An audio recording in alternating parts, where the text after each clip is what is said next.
ഒരു വാക്കാണത്. ഈ ചേട്ടനോട് നിങ്ങൾ ക്ഷമിക്കണം. ചേട്ടൻ ഇനി നന്നാവാൻ ശ്രമിക്കും. ചേട്ടന് സംഭവിച്ചുപോയി.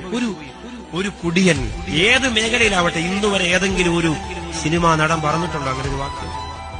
അയാൾ അങ്ങനെ പറഞ്ഞതുകൊണ്ട് 100% അയാൾ ഓക്കെ ആണെന്നൊന്നും എനിക്ക് അഭിപ്രായമില്ല. പക്ഷെ അങ്ങനെ പറയാൻ നൗഷാദ് ബാക്കവി ഈ പറഞ്ഞ വാക്കുകൾ പലരും പറയാൻ ആഗ്രഹിച്ചതാണ്. വേടൻ്റെ ആ ലഹരി ഉപയോഗം ഒരിക്കലും ന്യായീകരിക്കുന്നില്ല. പക്ഷെ വേടന് ഉയർത്തിയ ആ രാഷ്ട്രീയം അതിനൊപ്പം തന്നെയാണ് അന്നും ഇന്നും. കുറ്റബോധത്തിൻ്റെ ആ നിഷ്കളങ്കത അയാളുടെ മുഖത്തുണ്ട്. ആരൊക്കെ എന്തൊക്കെ പറഞ്ഞാലും അയാളെ ക്വാളിറ്റി അതൊരിക്കലും പോകില്ല. പ്രശ്നങ്ങളൊക്കെ കഴിഞ്ഞ് 2 ദിവസം കഴിഞ്ഞിട്ട് ഇപ്പോൾ ഇടുക്കിയിലൊരു പ്രോഗ്രാം ഉണ്ടായിരുന്നു. അതൊന്ന് കണ്ടു നോക്ക്. നിങ്ങളെന്നെ കാണുന്നതും നിങ്ങളെന്നെ കേൾക്കുന്നതും ഞാൻ നിങ്ങളുടെ സഹോദരൻ എന്ന നിലയ്ക്ക് എനിക്ക് വലിയ കാര്യമാണ്.